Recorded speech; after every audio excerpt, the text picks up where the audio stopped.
So எஸ்கியூஎல்லில் select query என்ன பண்ணணும்னு உங்களுக்கு தெரியும். ஒரு டேபிளில் பர்டிகுலர் ஆல்ஃபபெட்டில் ஸ்டார்ட் ஆகிற எம்ப்ளாயி டீட்டெயில்ஸ் மட்டும் வேணும் அப்படின்னா எப்படி query எழுதுறதுன்னு உங்களுக்கு தெரியுமா?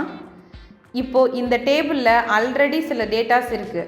இதில் எஸ் ஆல்ஃபபெட்டில் ஸ்டார்ட் ஆகிற எம்ப்ளாயி டீட்டெயில்ஸ் மட்டும் எனக்கு வேணும் அப்படின்னா select star from table name where employee name like S modular symbol. இங்கே எஸ் அப்படின்றது starting alphabet. Here like is a logical operator. C எஸ்ஸில் ஸ்டார்ட் ஆகிற எம்ப்ளாயி டீட்டெயில்ஸ் மட்டும் நமக்கு ஃபில்டர் ஆகி கிடச்சிருக்கு. இப்போது எனக்கு ஏல ஸ்டார்ட் ஆகிற எம்ப்ளாயி டீட்டெயில்ஸ் வேணும்னு நினைக்கிறேன். ஸோ அதுக்கு நான் ஜஸ்ட் இங்கே எஸ்ன்ற இடத்துல ஏன் சேஞ்ச் பண்ணால் போதும். சி இங்கே ஏல ஸ்டார்ட் ஆகிற எல்லா எம்ப்ளாயி டீட்டெயில்ஸும் நமக்கு ஃபில்டர் ஆகி கிடச்சிருக்கு. இந்த மாதிரி யூஸ்ஃபுல்லான இன்ஃபர்மேஷன் தெரிஞ்சுக்க Pearl C Solutions LLPயை ஃபாலோ பண்ணிக்கோங்க.